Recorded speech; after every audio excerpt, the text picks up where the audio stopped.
everybody. This is Animation Success Stories. Woo! Wait, are we good? Yeah, there's a delay. So there's a delay? It'll be Okay. good. All right, we're just rolling. Animation Success Story. Animation Why Success am I here Stories. Because you are a success. I don't know. We should probably go. Are you a success? Let's just leave. I'm just kidding. I'm Nick, your host, today, and with Sabrina. Yes, and this is Taking the place of Ant and Ryan, I'm Ibit, or...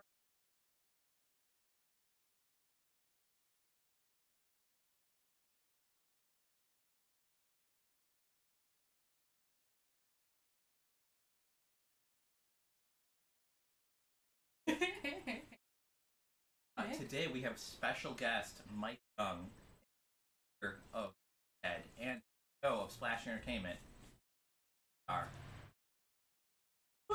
Yay! Cue the You guys children. just clap. The only Sabrina I know was a teenage witch. Oh. I knew that was going to come up. I knew it. I knew that one was happening. And then they've just renamed the show now, so you know that Right. one as well. With the girl from Mad Men. As she was... Yeah. Sorry I started that. It's fine. It's all your fault. So welcome to the show. Thanks for being on. We're going to go over your story a little bit today. Learn a little bit about you, how you got in this crazy world of LA. I mean, you're from all the way across the world. Like I've never even left America, so I can't even imagine what it's like to come here and then Living with the whales. Living with the whales, yeah. Yeah, Wales, you know, people say to you, what England in the World Cup, you go, oh God, no. North Korea would come ahead of them, you know.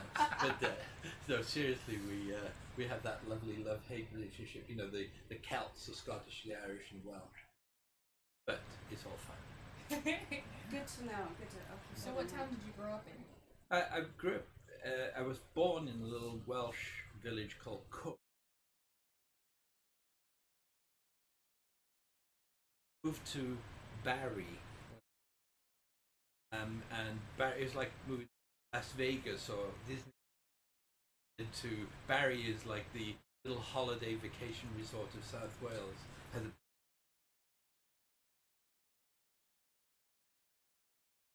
and a fun fair, etc. So to me, it was like moving to this huge.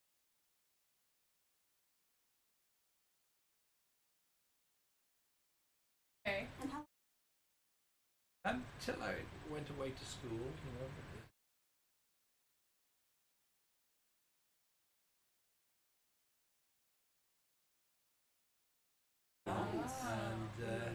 And I was very lucky. My cousin, very famous actor, all the Beatles.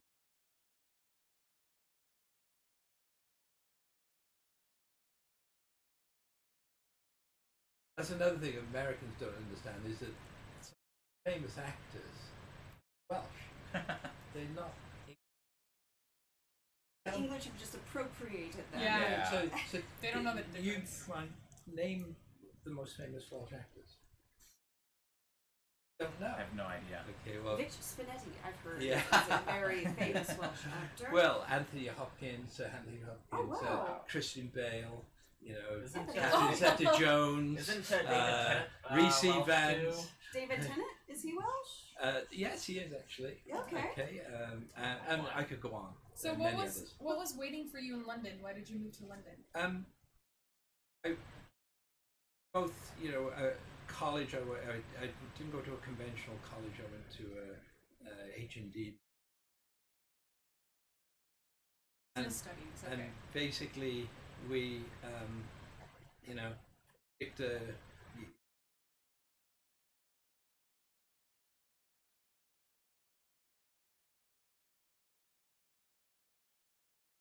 Back very recently, I had a phone call a year or so back from That's so cool. fundamentally. What was it? Could you... Well, he's got an Just animated movie. He's now with Gaumont, our friend Nicholas Hatland.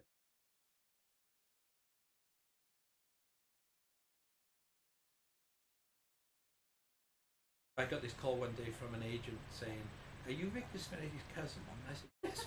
I said, "But Victor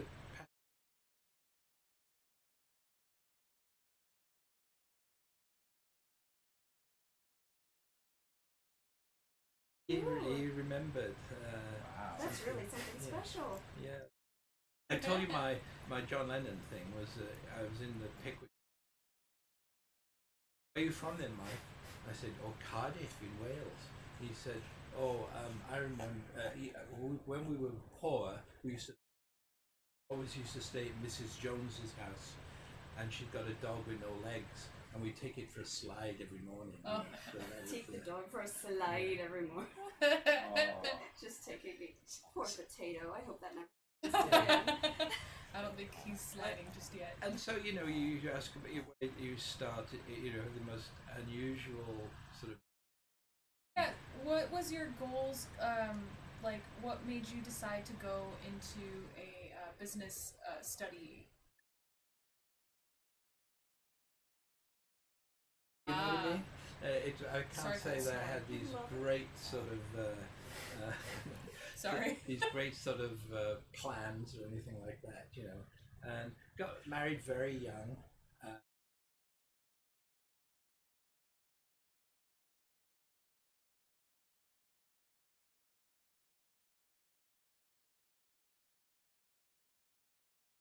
And I inherited a little boy named Richard. And Great guy. I used Yeah. to work. I used to share office like right next to his office all the time to render stuff. And so Richard was 2.5 years old, and he was afraid of the dark. Also afraid of the dark.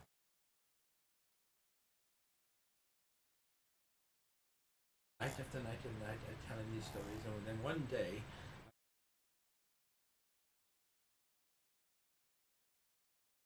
Him, and the teacher said, "Oh, we love those SuperTed stories." And I said, "How do you know about those?" "Oh, we always stand Richard and always tells us a story we told him last night." That's so heartwarming. Why don't you get them? Winnie Why, the Pooh. yeah. Why don't you get them published? So What? we did. We wrote up a few. Late 70s.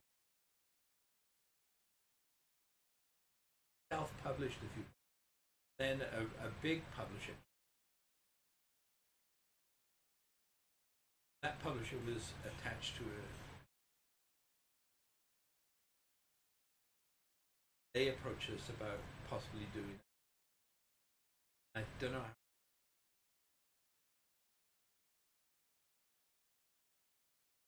Welsh fourth television channel came along in Welsh and English. And we started a company called Serial Animation, and the group. never thought Dave like Edwards, yeah. when you were making these, you never thought One that they would second. explode into. No, it So was. Audio's cutting in and out. It's Oh. Is it? Technical difficulties. Was it because we're like saying such amazing things and I don't want to... Oh yeah, no, incredible. Yeah.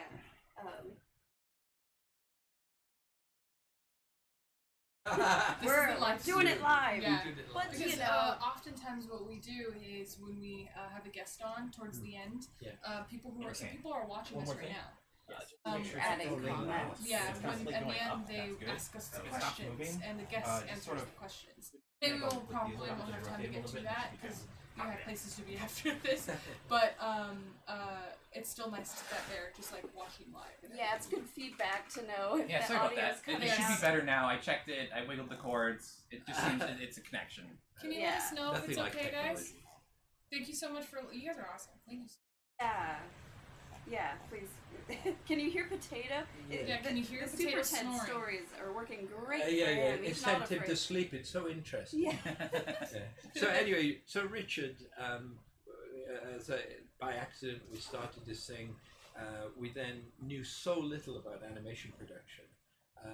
Met recently the guy who was the accountant that back with me to try and figure out a budget. Neither of us had a clue, but we brought in Dave Edwards, who's an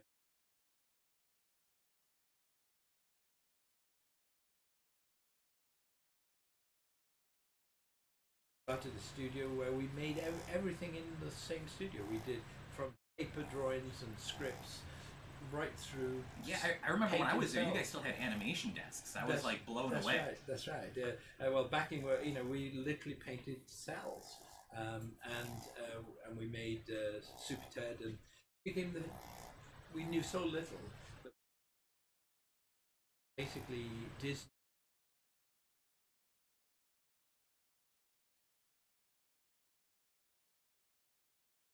And Hanna-Barbera came along, and we made an American version of SuperTed with Hanna-Barbera, and then another show called Fantastic Max, another show called Sleepy Kids. And then we did a movie called Once Upon a Forest. But we were very much on the outside of these things with this big monolith studio, and so we decided.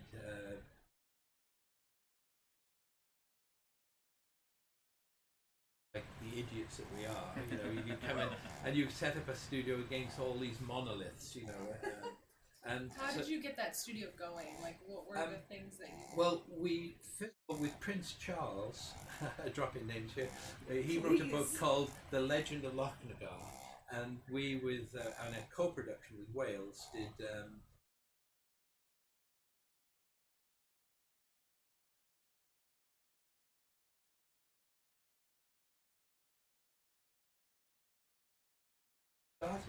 We started to mainly work for hire shows at the very beginning, Right. and that's one of the things. Just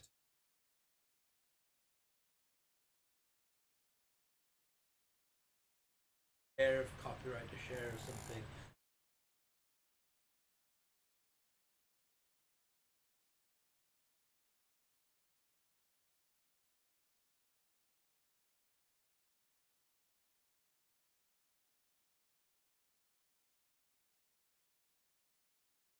That's been our right from the very beginning. And you mentioned something earlier that struck a chord, is that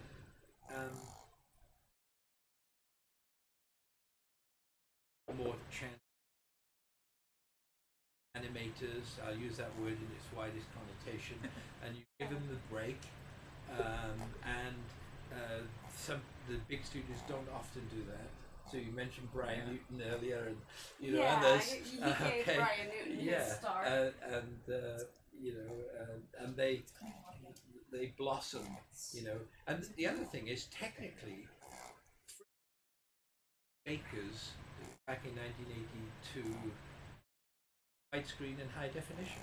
Yeah, it took years before Cartoon Network and some of the big studios came into that format. But you took that chance and got ahead of the game. Well, we didn't even think about it. We just did it. Right. That was the thing Richard had told me way back when, is that he was one of the main people who was pushing for you guys to go HD, which is a great thing to do. Now everyone's in HD. That's right. And life is great. And our library basically is.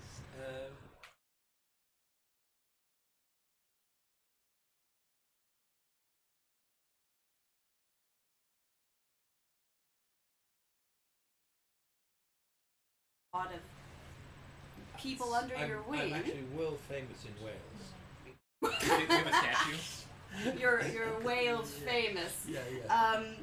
But for someone who has taken a lot of people under your wing and mentored them and brought them up, and people who are now very successful titans of the industry themselves, how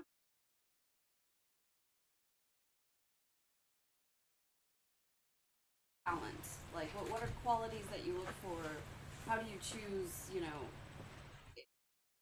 have a process, or does it just sort of happen by circumstance? Well, you can have.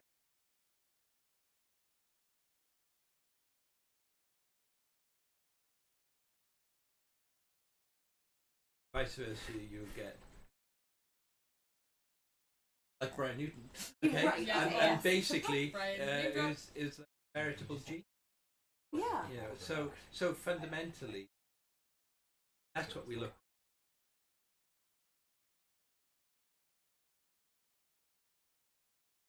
Layers of management together there, and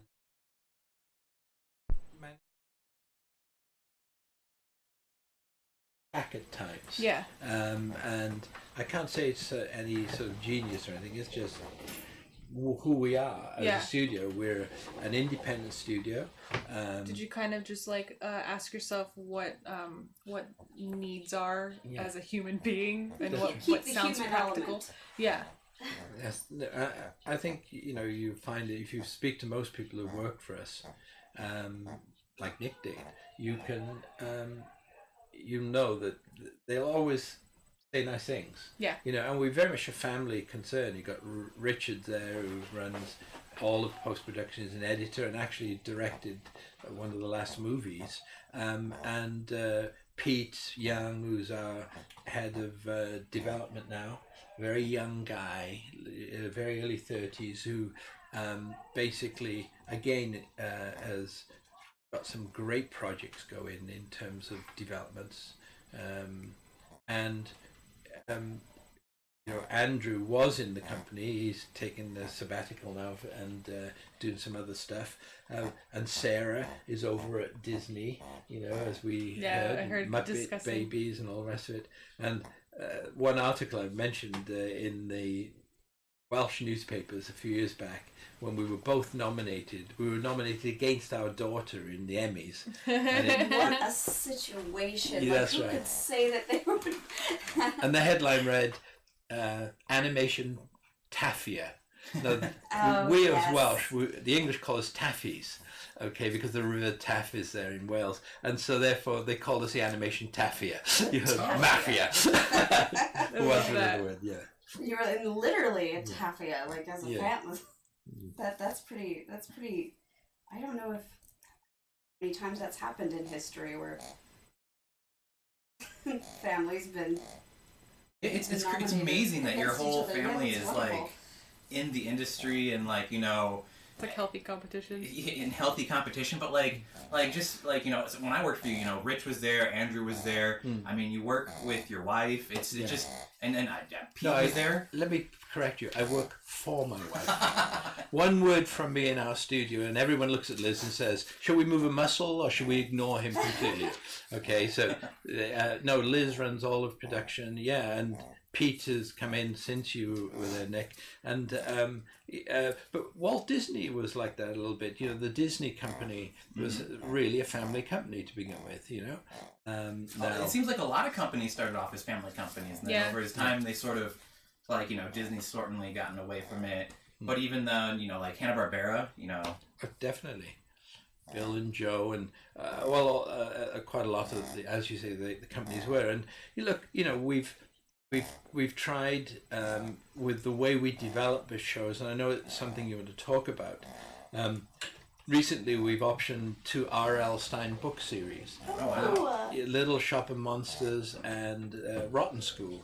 Another thing is called Mallory Bash, which is based on this online comic book, which is published bi-monthly and is growing really successfully. We're really up the age range. We've had to pull it down a bit in age in terms of the TV version of it.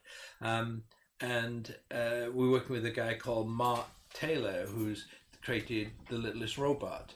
We're working with Simon Fuller, the American Idol creator and the Spice Girls and all that stuff on the Meeps. And you can see the test thing we did for the Meeps on our website on Splash Entertainment. yeah, I've seen the Meeps. I want to say it's a music video. Yeah, I've seen the Meeps music video a few times. I had to cut it into a few sizzle reels. There you are. Well, you know how long ago we were talking earlier about how long it takes for projects to get going. Well, that's a case in point, and now it's going forward as a full sort of feature film, and it's going to change. The designs and the backdrops are going to be a lot edgier, but it's like Spinal Tap meets Hard Day's Night with a group of soft toys. So basically, we try to be nimble. You're gonna do any Beatles episode? Beatles episodes? Well, they Netflix have that Beat Bug thing, which is all the Beatles sort of stuff, and I loved that movie the other night.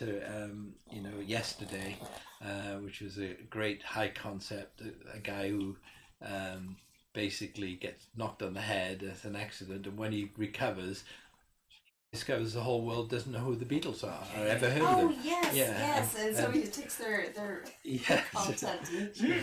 So he rewrites all their songs for them. Great concept. Yeah, that's really quite creative. I'm curious.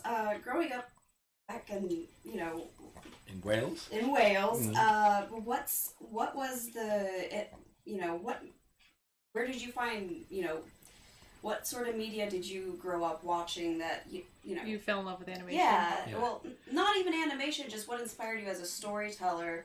Clearly you were a storyteller if you were inventing, SuperTed to tell. And you were technically writing, right? Like so. Yeah, so yeah. did you get a lot of inspiration from many books or? Well, don't forget, when I grew up, and I'm so old, I'm one of the oldest people in this industry. Someone accused me the other day of having a mind of a 9-year-old, which I took as a huge compliment. That's great. But basically, Nowadays. we used to go to Saturday morning movies, matinees, and you go to watch, Roy Rogers or Hopalong Cassidy. American sort of culture was pervasive in those days, but you'd also see Popeye, or you'd see,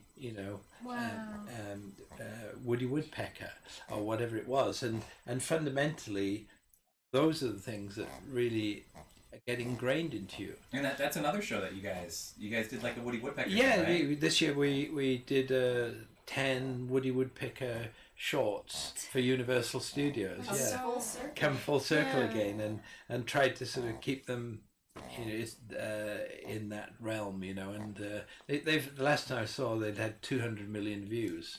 So because they were for the internet, basically. Yeah. Which is Um, the frontier. So your question is that the back in Wales, again these days, which is a blessing and a curse, I think.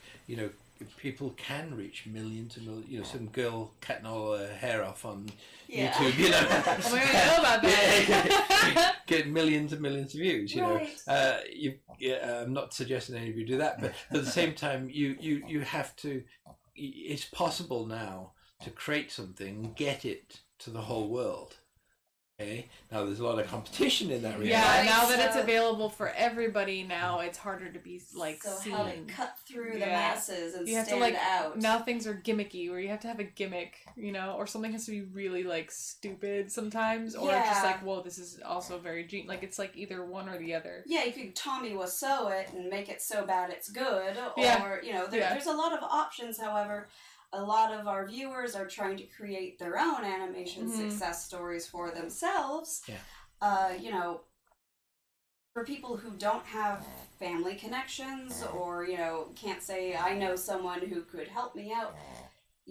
What advice do you have for those that are even don't even live in LA? Yeah.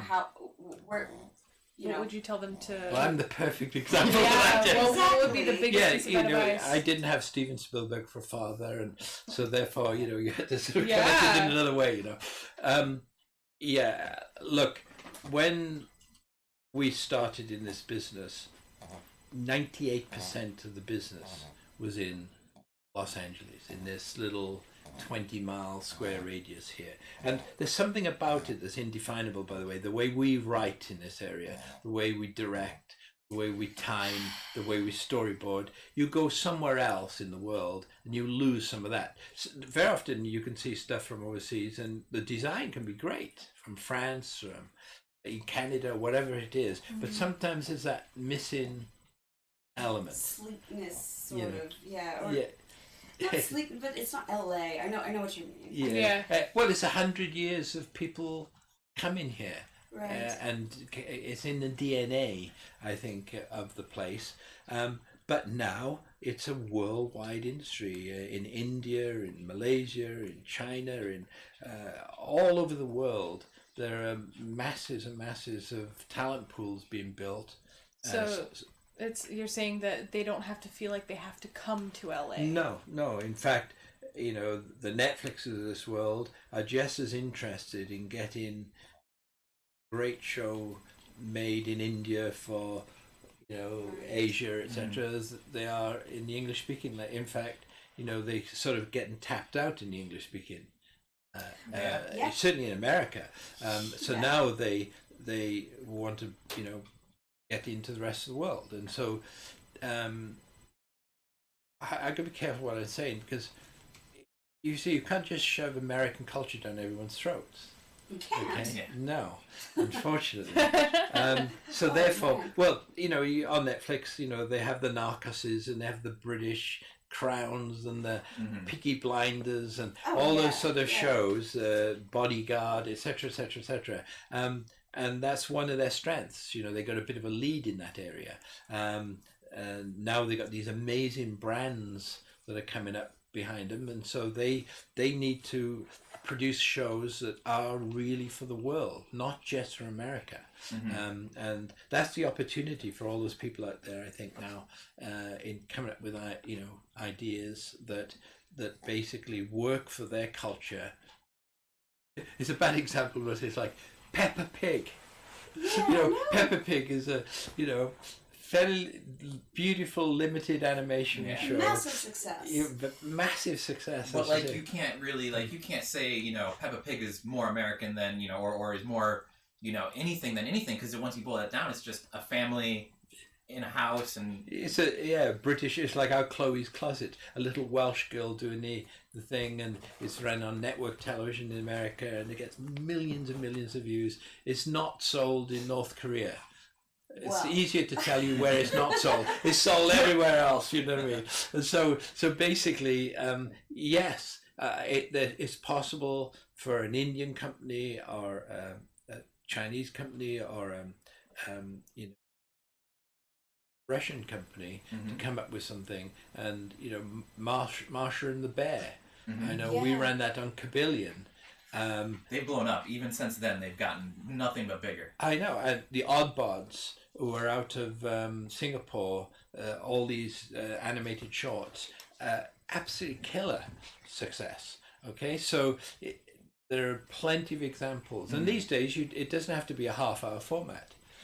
That's it. Yeah, and well, I think a lot of it used to be you have to tailor your creativity to what the Hollywood studios wanted. Yeah. And playing it safe a lot of the times Yeah. you could come to them with a great idea and they'd be like, "That's great, except we're gonna water it down and change it and make it vanilla ice cream and only vanilla ice cream." If you have that, And we've been victims of that. I can tell you Yeah. on one or two occasions. if we have that, I know there's people that have inspiration nowadays because they are tired of that. They want to start their own studios. What kind of piece of advice would you give to people? Yeah, from a studio founding aspect, what would you is advice to like someone else who's trying to make their own studio? What would be like the best advice you could give them? And the first step. The first step. Well, the first step has got to be to show that you've got talent. Okay, you really need to show, and don't forget pencil designs, layout, backgrounds. A group of individuals can produce those relatively easily. Okay, it's very strange, isn't it, that 2D animation lasts a lot longer than CGI. I've been having this conversation with sorry.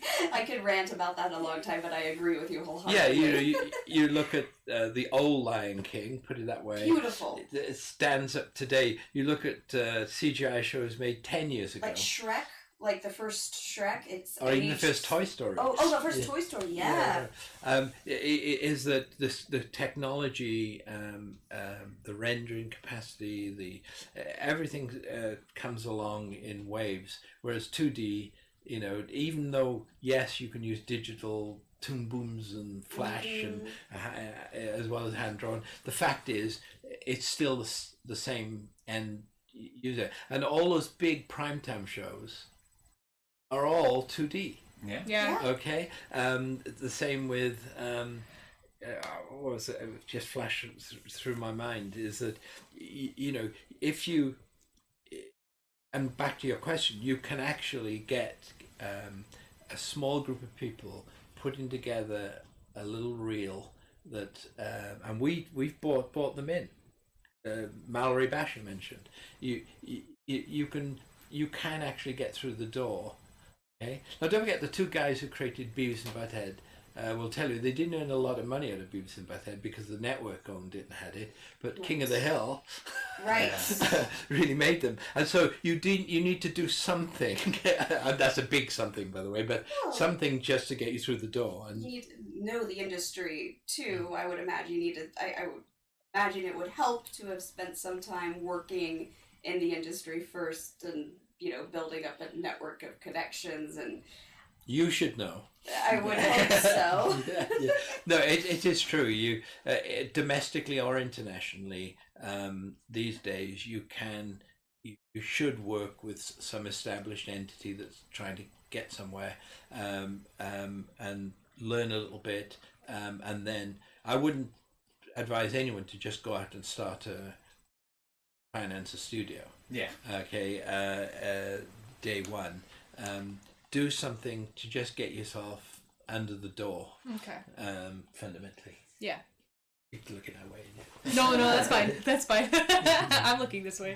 For a lot of the viewers out there that are wanting to learn how they can get their own shows made and through the door, I think that to a smaller degree, that advice also seems to ring true, is that it helps to have a good grip on knowing that the industry that you're wanting to break into, because I know a lot of writers for live action will come into animation and think it'll be the same thing, and it's totally not at all. It's not at all. We've got a current case of that. It was a famous writer, I won't even mention his name, who won an Academy Award and wrote an animated script which was unanimatable. Right. That way. Oh, wow. Yeah. And vice versa, you'll get it vice versa as well. But not many writers, aren't that many writers who cut it both ways. There are some, okay, but it is a very different skill. So even though, you may have experience filmmaking in general, it helps to, even if you're working bottom of the totem pole jobs, try to get some work in animation first before you pitch your show. Just because even if it gets picked up, I've worked on shows that have like deflated and gone behind schedule and over budget, just because they didn't quite understand the medium. Yeah, and often again at the big studios, you get committees and people really dabble in it in one way or another. Again, that's something we don't suffer from in our studio. I can say that once that script's written and that animatic is done, nothing much will change it after that point. I bet that's a really. But we've just gone back to the all those people out there. Look, unfortunately, in some regards, if I'm truthful about it, these big SVOD companies that have come along, booming, and it's a boom time for the industry in that regard. They want something that does have a marketing possibility, bring something to the table. I mentioned R.L. Stein, for goodness sake. Yeah. But then basically you have something that at least gets you through the door. Name recognition. In a name recognition. Yeah, you get showrunners who can get you through the door. But they need pretty fast success. It's not a question anymore of, building shows over many, many years. Unfortunately, those days are gone. The other day, what was it? You saw the shows like Friends and Seinfeld, the sitcom.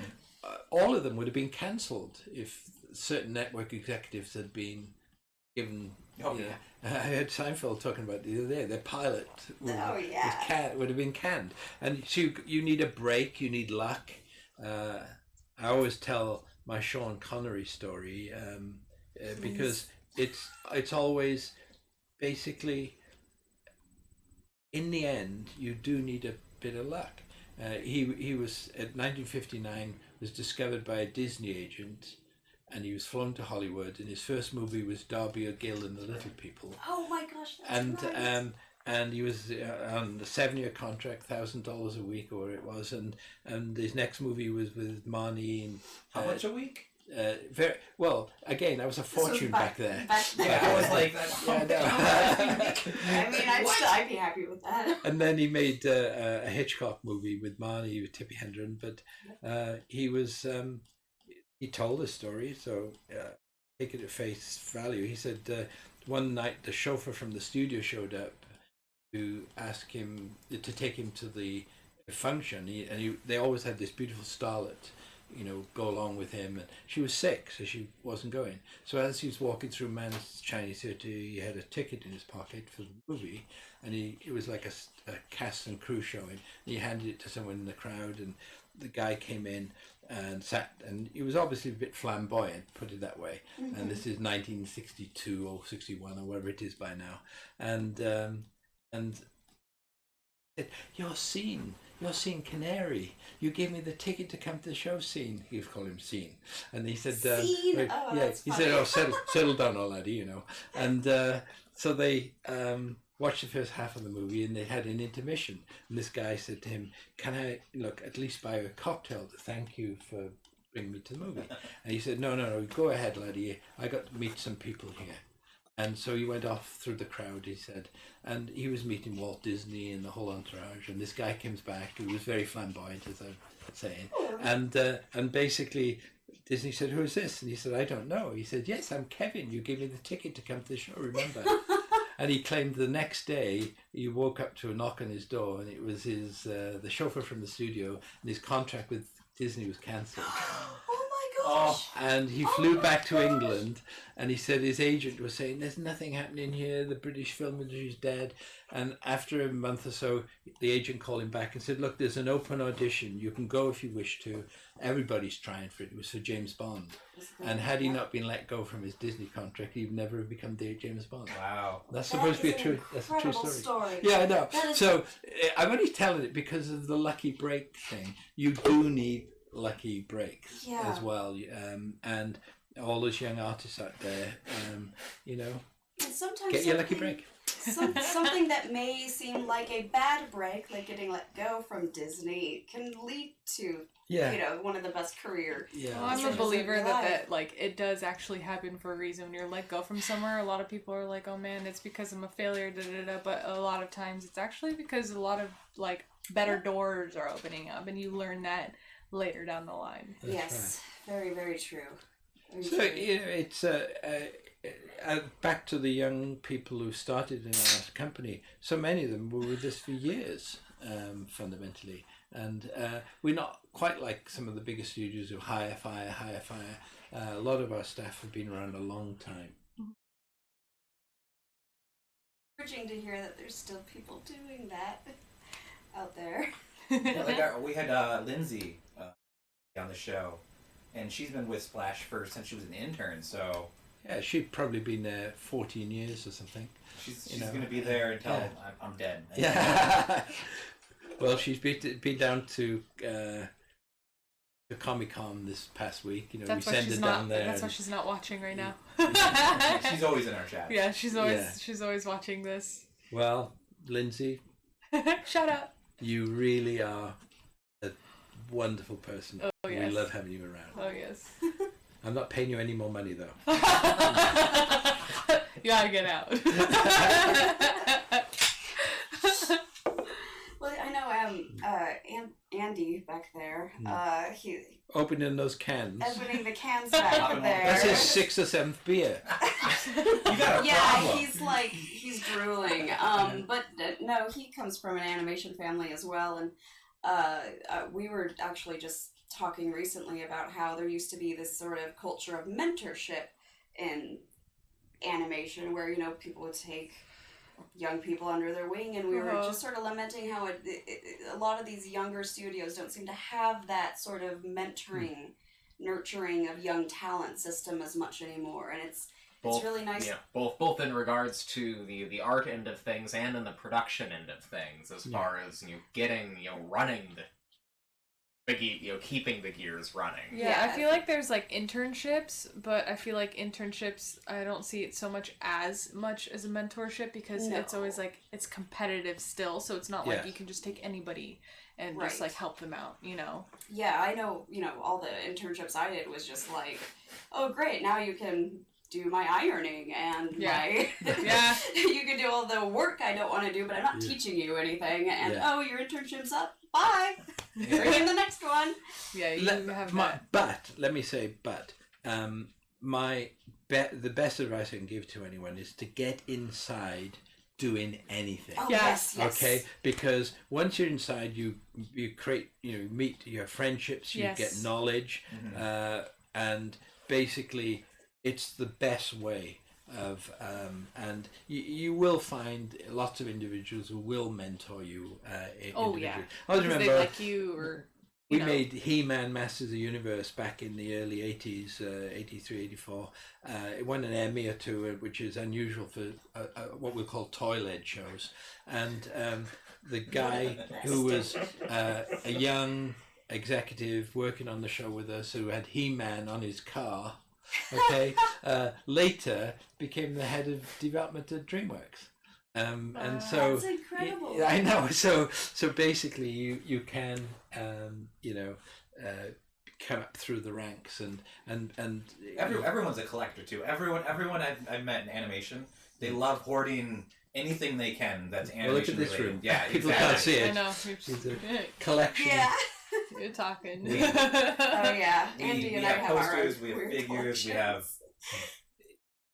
anything animation related. People, we want it. I don't know what, like, it's something about holding like stuff in our hands and Well, it's like Well, it's not memories always and- animation related. I just know a lot of people in animation just tend to collect things. Like, Yeah. Andy and I collect weird, rare bootlegs of music. Like, Yeah, we're hunting after strange music and strange comic books and stuff. But like, Kind of like a hobby or something. yeah, it's I think a personality type. Music is another thing. I mentioned Simon Fuller and the Meeps earlier on. That young composers that have come through us, that have gone on to greater things. Again, a studio like ours will take a chance on a young composer. It's all I can say is it's we allow them to hang on to rights as well, which again the big guys don't. No, never. Yeah. I know. So You basically, guys sound so kind. it's Like Santa Claus. Yeah. yeah. Well, I can't say like Santa Claus, but at the same time, Well, for the industry, it's basically getting in somewhere. Get in. You don't lick stamps anymore, but even if you were, get in there. Oh Yeah. Basically, Yeah. because it's the best advice I can give to anyone. No. Yeah, I've heard a story about someone in the mailroom at Cartoon Network.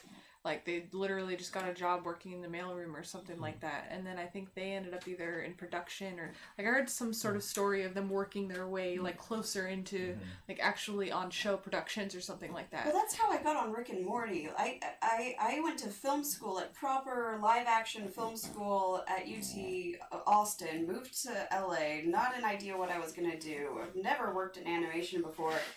My friend David Weiser from college came out to LA and needed his housing situation had fallen through and he needed a place to stay, so I offered him my couch. And that's how I got my internship at Rick and Morty.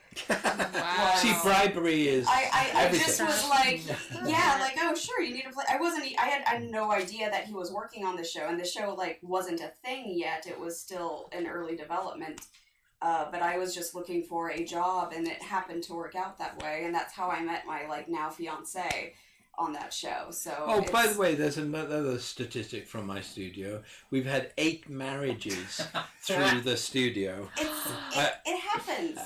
At the last one, I like that you're welcoming I to think that. I think it was Patrick Coy, who was Patrick, who was Patrick, head of IT, and I think I said I would have made more money running a dating agency than I would have doing animation. But there you are.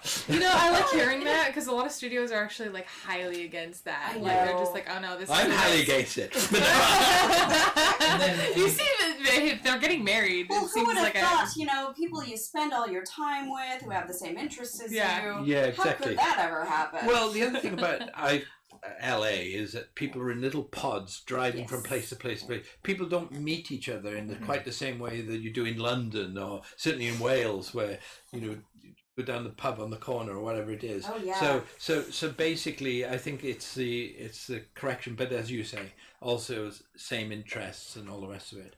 Right. We shoot a ton of live action reference. We have a little stage, as you know, Nick, at the back of our studio, and we found that when X sheets disappeared, the traditional 2D X sheet, there was nothing to replace it. So we now after the storyboard's drawn, the animated cut, we shoot wall-to-wall live-action reference because you're working with animators all around the world. How do they know how, say, a Californian girl walks down the street? So we shoot it. Obviously, you can't shoot cartoony moves, etc. But we do replicate angles and all the rest of it. And you know firsthand, and it comes out in the animation. I remember Katzenberg saying to me once when I did a thing with Moby Dick with him, which never got anywhere. They spent a lot of money on it, but fundamentally, well, they paid me, and basically, you know, he saw something we were doing. He said, "How do you get that acting?" You know, because he knows our budget's so minuscule compared to the big studios. You know, we've had one or two of those guys, you know, the 35-year-old guys that are in their mother's basements on Norman the North writing, oh, well, you know, Norman the North is no good. First of all, we're making it for a certain demographic. Secondly, they made for $6, $7, $8 million, not $200 million. So therefore, you know, if we were all making a live action feature film at $6 or $8 million, we would never get compared with some $200 million blockbuster movie. Yeah. But in animation, unfortunately, they do. And the story you were telling us earlier about one of the other shows in 2D, you know, that, you know, sometimes even in 2D, you're working at a budget that's a fraction of some of those big network prime-timey shows, you know. So, you know, it's good that the audience, I had a little girl in here earlier, as you saw, and when you see them, you show them something and they transfix by it, you know that you've got something. Matt called it the hypno mode. I don't care about Nick.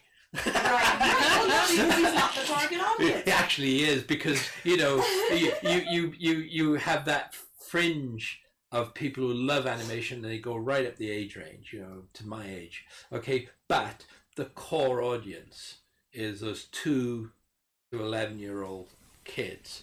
Okay, and then you jump to the prime time shows, and now thank goodness there's lots of tween and teens and 20 shows coming along, which broadens the industry. It is actually a golden age. Yeah, I mean, I want to say all the projects that I work on, I do a lot of post. All the projects I work on, they're either, you know, incredibly relevant, like, you know, YouTubers or something to do with social media in some way, or it's always like, you know, project that's been, you know, been in the development for, you know, 10, you know, like I was on America's Funniest Home Videos. I mean, you know, they've been around since before I was born. And it just seems to me that, like, every time it's just either something that's either super trending or something that's been around and has established itself and you know, it's a strong IP. Like, there's just so many IPs in animation, like Sabrina, the Teenage Witch. I don't know how many times they've remade it, but it's gonna be on forever. Yeah, we did a little pilot recently for the Archies. It has to wait because of the Archies live action Riverdale, which is fantastic, successful, but brought a fresh look to it and a feel to it, and again, you make pilots. You mentioned we did a primetime pilot to great voice artist Jess Harnell, who's one of the classic top 5 voice actors, and it came up with this idea that, you know, of these two outrageously flamboyantly gay guys who moved to lumberjack country, and they did this track which had us falling around with laughter, okay, and yet the network got hold of it, and by the time they'd finished with it, they'd taken everything out of it that was you know, I think the community would have loved this show because it was almost had education in it for those mindless people who are against anything like this, you know. Charlie Schlaughter was the other guy.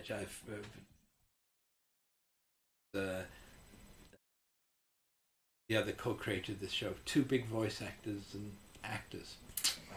So, just talk a little bit. Your company primarily does kids focus. Yeah. Are you have you expanded into animation for the Yeah. 35? Yes, range, we've or- got one show that's in advanced development. We've got a very funny script, and I won't tell you about it, but Temple Matthews is the writer and creator of the show, who's got a big track record, and it is a primetime-esque show, and we hope to be unveiling it, quite shortly. That's exciting. So I think the market is there. It's expanded tremendously. The British have been really great at producing preschool shows. Right. Your Peppa Pigs and Yes. your Thomas the Tank Engines and Little Einstein etc. one. And basically, they've never really produced a 6 to 11 demographic show. And again, we're working on something with them that might change that. Wow. That's great. So yeah. That's exciting. So yeah, looking forward. Exciting. Yeah. Adding more of those types of shows to your repertoire. You mentioned you were working on something live action. Oh yeah, that's me. Yeah, but and still. it's not a splash thing. It's a pet project of mine. And I was telling you about meeting some of the top producers who tell you stories about it took them 12 years and 13 years to produce shows and get the shows made. Well, I've been fiddling around with this for a number of years, but now it's coming along. We've got quite a great director, and got two great partners on it, Chip Diggins and Julian Stone, who and it's about a soccer player from the mid-70s named Robin Friday. The book was called The Greatest Player You Never Saw. And this lad was into everything, and so that's what makes him interesting. And it's a great script, and now we've got all the financing together, and we hope to be shooting it back in the UK late this year. Oh wow. That's exciting. Is this your first foray into live action, or have Yeah, except for bits and pieces we do within our business, yes. That's very Certainly neat. the first one in terms of this sort of audience and this sort of demographic. It's great that you guys are keeping things fresh. Sing it up. Yeah, you kind of need to do that every once in a while. Yeah. Mix things up. Well, I hope we haven't sent everyone to sleep with these stories. No, but, No. no. I'm sure everyone's loving it. Like we get so many artists on, so it's nice to have Some from a business side. yeah, from a business side, and just to a lot of artists. I feel like a lot of artists really like to clam up and really we don't like going out. We like to stay home. We like to sleep. We like to never socialize.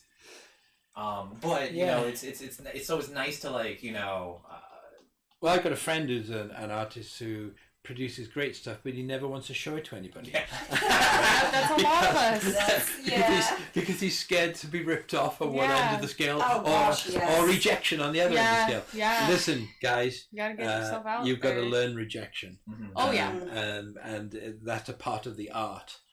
Learn something from it. Don't take it to heart like it means No. anything about you. No, and again, sometimes quoting Victor Spinetti again, if you have someone who's written, directed, and produced something, it's always an hour too long. Yes. Because again, you've got to have someone who can stand back and edit, and editing, Yeah. And sometimes a lot of creators don't want anything touched. Oh Yeah. no! One of the best lessons I learned in film school is that editing is the process of killing your children. Yeah, You that's know, right. Kill your babies. Killing your bababies, because you may love that shot, but if it doesn't work, it doesn't work. Let it go. And you may have spent 12 hours setting it up. Doesn't matter if it doesn't. It happens to the biggest and the best. Mhm. Yeah. Okay, and It's normal. and you get someone like Steven Spielberg or going back in time, Alfred Hitchcock. They were the guys who believed that once a storyboard was done, okay, the whole film was shot. Mm-hmm. Yes. Okay, they believed in really working everything out, and that's why they made things on budget and on time and on schedule, and because they believed that was the format, and that's both our side and their side talking about live action again. Well, because it has the similar root, storyboards. Both formats use them, and sticking to them is important. Mm-hmm. I mean, but then you have those that script off, and just sort of wing it. Now you can do that with digital, digital cameras. Not so much in animation though. Can't really. No, it's truly a hell. improv Yeah, in it's a animation. hellhole when people are like, "I think we should change this." Yeah. No. Okay, well that'll be another month. I can't tell some of those stories over here because They don't make you upset angry. people in the industry, but or that. top people, one famous one was a completely finished scene in CGI, all totally finished. Have you got it from another angle? Which in live action would be the case. You probably did. Yes. But not in animation. Which, And that's why the prices go through the roof. And that's another thing, we've made we're doing Rock Dog at the moment, 2 Rock Dog sequel movies. And if you can make movies, Norman the North is very, very profitable. And basically if you can make them at a reasonable price, you've seen this year several movies, $50 million and more, another $20-30 million in prints and ads, and you need $200 million at the box office before you break even. Okay, so we're not in that business at all, and what we're trying to do is things that maybe they won't even be theatrical in the USA, but they are around the world in other places. And then in the USA, we've got Amazon and Apple, and we've got Netflix, and we've got Hulu. Disney. And I'm sure Disney are going to have to come out to the likes of us, going forward, because you literally can't produce it all. And once you set foot in all those studios, everything goes through the roof in cost terms. So they can learn a lot from us. It seems like Disney likes to get a lot of like third-party shows to be developed by a third-party company, and then they sort of offset that and they just distribute it. That's right. That's correct. And Netflix, basically, need a lot of product now, and they are certainly, they got their own studio they've set up, but they're also working extensively with independents like us. We got a show they've brought to us. It's their show, which again I have to be nameless for the moment, but basically, and they brought it to us because the content is something in our area of expertise. Okay, and you'll see what that is at some time, Nick. Ooh, how exciting! Yeah, but that does tie back around, from what we were saying earlier about knowing the craft before you try to head something. Get inside. That's number one. Rule number one: get inside. Doing anything. Okay. Number 2: make relationships, friends. Okay. Number 3: develop your portfolio.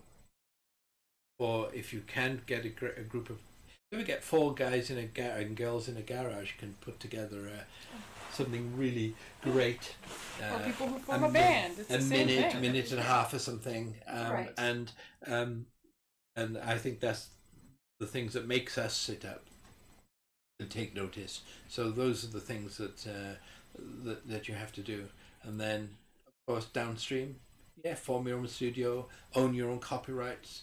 If you can hang on to SuperTed, most of the copyright went to other people for a period of time. Only recently we've been pulling it all back together again, because we had Warner Brothers, because Hanna-Barbera, and various writers. How is that process, getting something back that you created to come You don't want to know. I can't imagine the headache.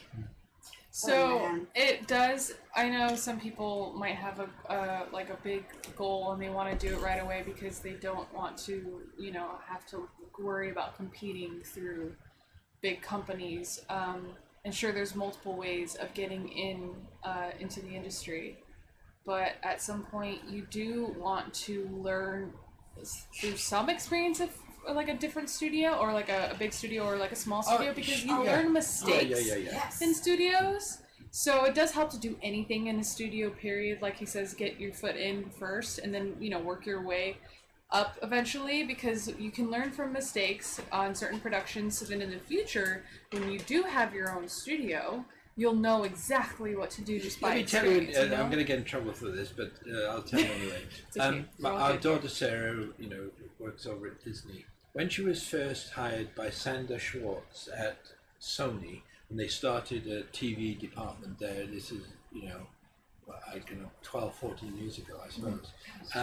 He said to me, I discovered I hired 200 people. They'd all come from these big companies, Nickelodeon and Disney, etc. He said, I discovered that Sarah was the only one who knew the whole process and how to put everything together. And that's why she zoomed up in the industry. Because, you start with a script, and then you start with those character designs and the storyboards, and all these are different sections in a big company. Some writers were telling me the other day they weren't allowed into a recording, okay, which I find amazing. Okay, in one of the big studios. So basically, she learned the whole process and zoomed up in the business because she knew the whole damn process, not just one little section. And also, different studios have completely different ways of going about, the process. It's good to see, if you've just spent your entire time at one big studio, their culture and process is completely different from another one. So, it helps to sort of see. Oh, what's process? Oh, you mean process? Oh, yeah, the process. Well, it's process versus the process. Tomatoes. Potato. Schedules. Schedules. Rainbow charts. I lost my train of thought. Yeah, I'm sorry, I did that to you. No, they all have different. Yeah, they do. They have different dynamics and different systems. Cartoon Network, for instance, is very, very different from Disney or Nickelodeon. They all have their own working methodologies, and they work for them.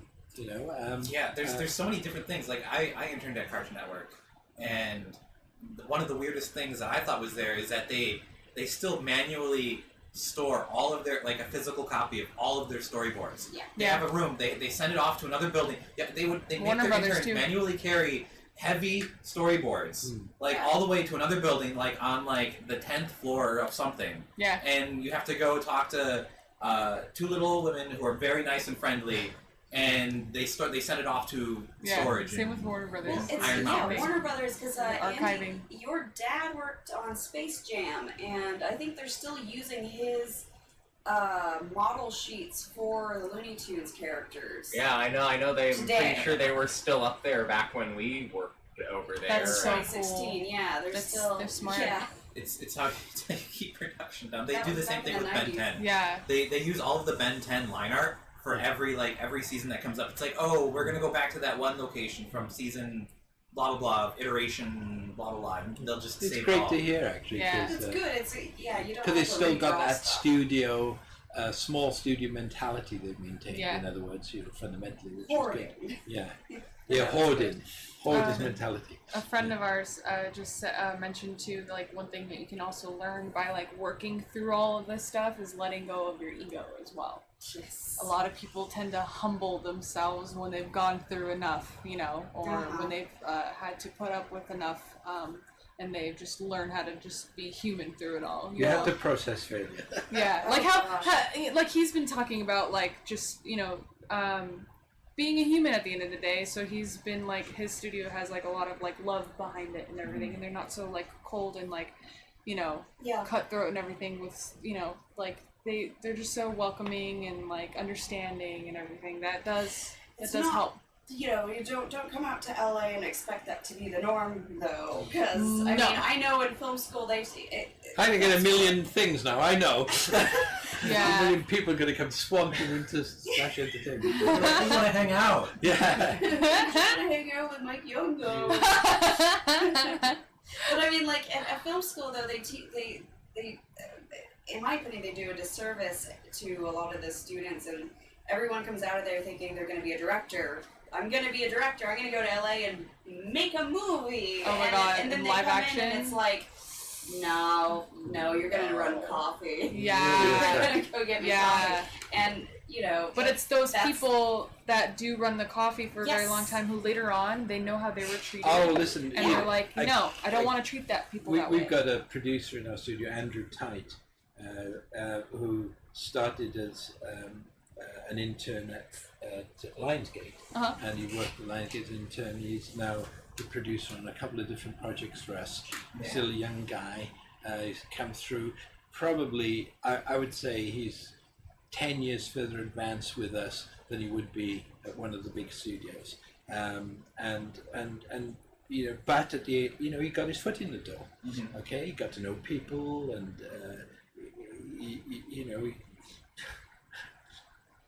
do it. That's that's the only way. You got to try it for yourselves and do it for yourselves. It's as you said earlier, I said earlier actually, you've got to fail as well, and don't take failure to heart. Yeah. Learn from it. And if you work somewhere where they've treated you poorly, you can learn from that too, instead of just, becoming embittered to it. You just, file it away, and when you climb up the ladder, do better. Yeah.